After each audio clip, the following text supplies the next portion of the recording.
Ang I Love You virus ay isang malupit at malawakang computer virus na sumak noong Mayo taong 2000. Kilala ito bilang isa sa mga pinakapopular at pinakanakasisirang uri ng virus na kumalat sa internet, na nagdulot ng malalaking epekto sa mga individual, negosyo, at mga organisasyon. Tinatawag din itong love bug o ILOVEYOU, at ito ay isang uri ng worm na may kakayahang magpadala ng mga email sa mga contact list ng infected na mga computer.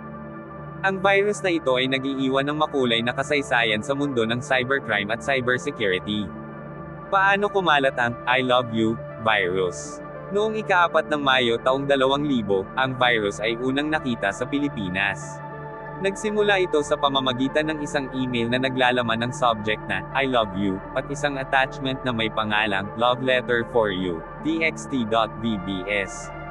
Ang mensahe ng email ay tila personal at mapagmahal, kaya't marami sa mga tatanggap nito ay naakit at naisip na ito ay isang tunay na mensahe mula sa kanilang mga kaibigan o mahal sa buhay. Dahil dito, maraming tao ang nagbukas ng attachment nang hindi nagdadalawang isip. Ang attachment ay isang Visual Basic Script, VBS, isang uri ng file na maaaring magpatakbo ng mga programang may mga specific na aksyon. Pagkabukas ng file, ang virus ay automatikong nagsimula at nagdulot ng masamang epekto sa system ng computer, kabilang na ang pag-delete ng mga personal na files at pagpapadala ng virus sa lahat ng contact sa address book ng infected na computer.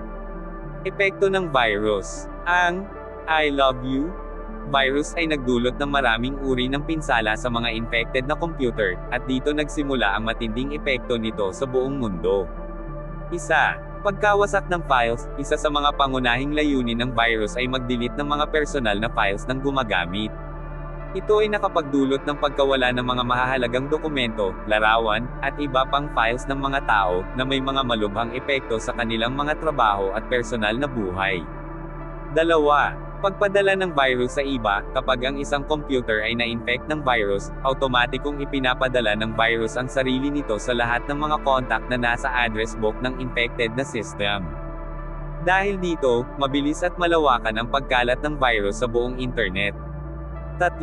Pagbagal ng mga system. Ang virus ay maaari ring magdulot ng pagbagal ng mga system ng mga computers at servers.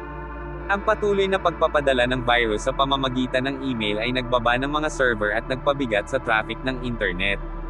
4. Pagkakalantad ng personal na impormasyon. Sa ilang mga pagkakataon, maaaring magdulot ang virus ng pagpapakita o pag-leak ng mga personal na impormasyon, gaya ng mga email addresses at mga passwords ng mga gumagamit. Pagkalat sa buong mundo. Dahil sa pagiging simple at mapanlinlang ng virus, mabilis itong kumalat sa buong mundo. Mula sa Pilipinas, ang virus ay mabilis na nagkaroon ng global impact.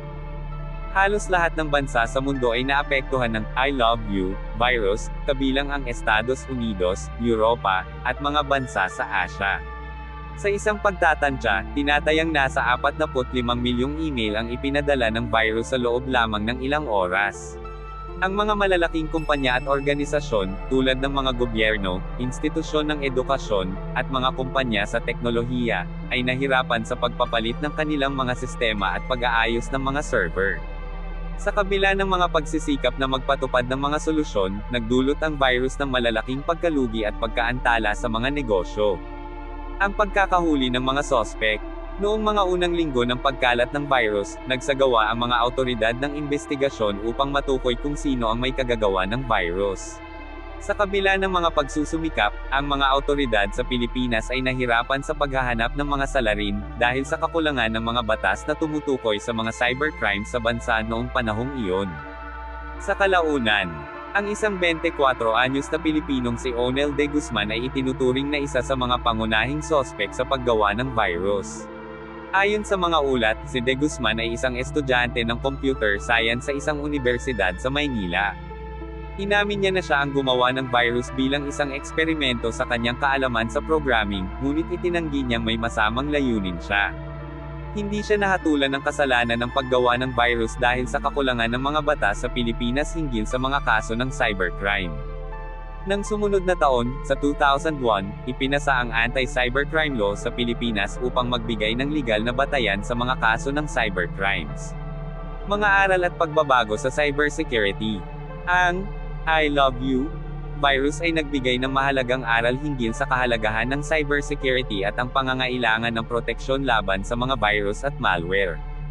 Ito ay nagsilbing wake-up call para sa mga bansa, kumpanya, at mga individual upang maging mas maingat sa kanilang paggamit ng teknolohiya, at upang magpatupad ng mga mas mahigpit na sistema ng proteksyon sa kanilang mga computer at networks.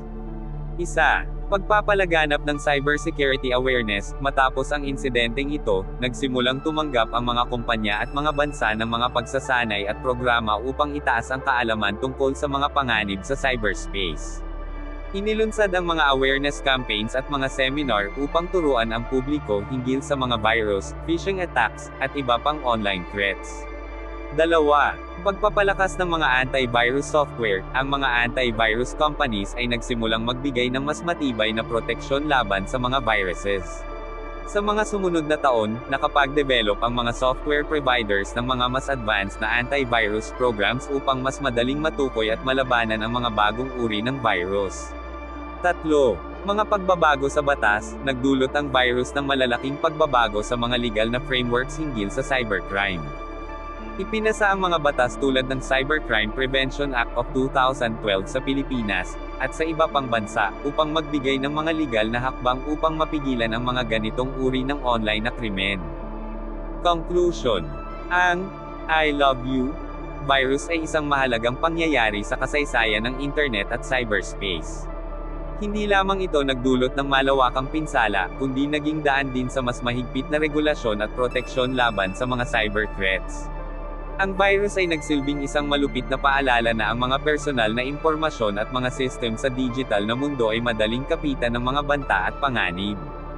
Sa paglipas ng mga taon, ang kahalagahan ng cybersecurity at ng mga batas laban sa cybercrime ay naging mas matindi at mas pinahalagahan, bilang proteksyon laban sa mga bagong uri ng banta sa online na mundo.